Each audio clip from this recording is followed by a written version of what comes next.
Kapag naprito na po ang squid balls, ilagay naman natin ng yan.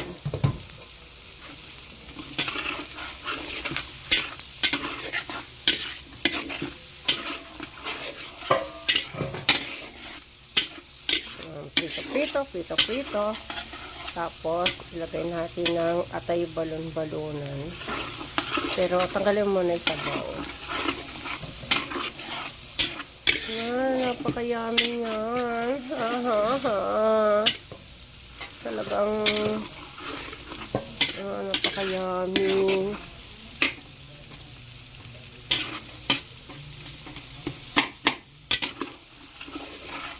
Ito ang pansit na ditinitin.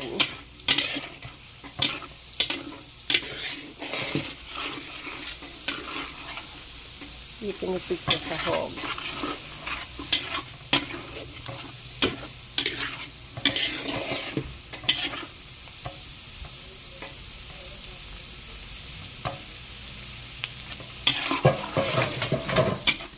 Tapos, lalagyan din po natin ng hinimay na manok. Huwag tayong lulubay. Hanggang di nagpapantay.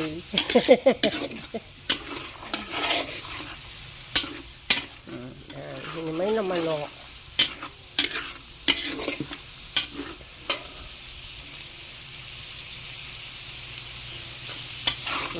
Sarap. Napaka-yummy. Ay. Ayan. Lagyan natin ang paminta.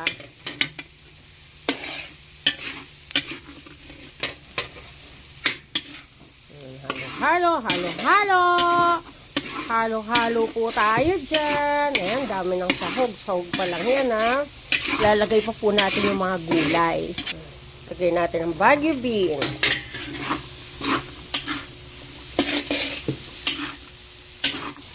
Ang carrots.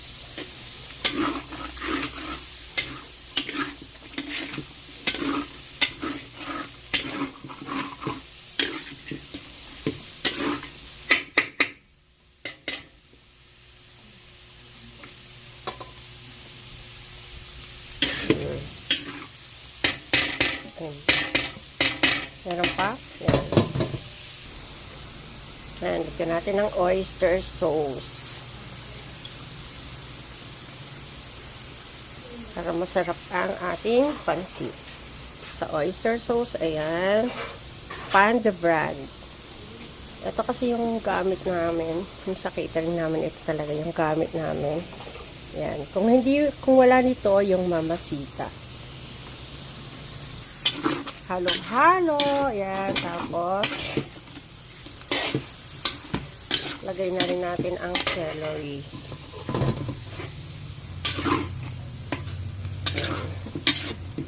Ayan. Katulong ko na naman ang ating mahal na chef, Onyang. Solid, tinitrain ko na talaga siya. Kasi nga, siya na ang magluluto. Kasi CSO. Tengeng daga. Lagay na rin natin ang tengeng daga. Para mamaga. Kasi after nito, lalagyan na natin siya ng sabaw. Ayan. Para yung tengeng daga ay mamaga. Alright, guys.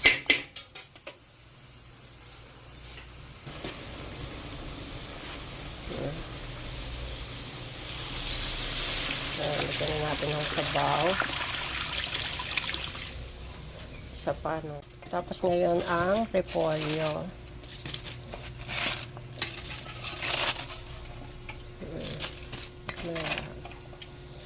Pati repolyo niyan, di tinipid. Kasi ang sarap ng repolyo talaga pagdating sa pansit.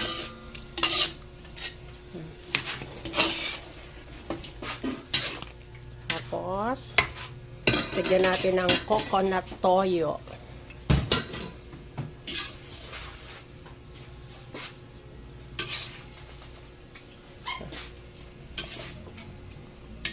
Ito.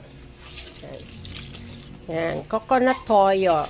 Alam niyo na ang brand namin. Coconut toyo. Yan ang toyo na napakasarap. Talaga naman. coconut toyo ay super sarap na toyo. Ayan. Ayan, ito natin ang ko na. Ayan, ngayong kumukulo na at may timpla na, pwede na natin ilagay ang noodles.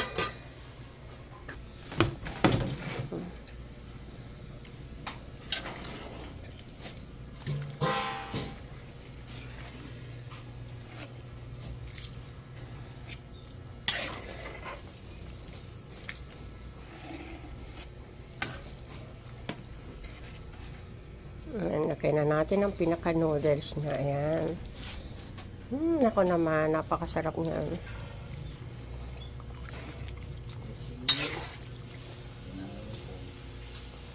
Pwede mo na siguro ibuhos o may tubig. Huwag na pala. Ayan.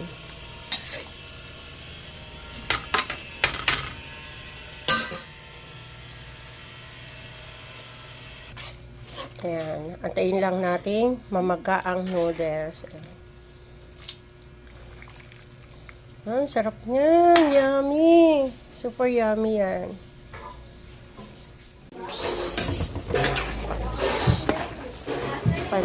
Sarap. Yummy. Gaman-gaman. Daming laman. Daming sahog. Sahog na sahog. Hi guys, ito ang aming pansit sotanghon. Surprise pansit sotanghon. Kaya siya tinawag na pansit sotanghon na surprise. Kasi kahit anong halo mo, may makikita kang sahog. Puno-puno siya ng sahog. Kahit wala siyang pang ibabaw na inilalagay, at least sa loob, punong-puno po siya ng sahog.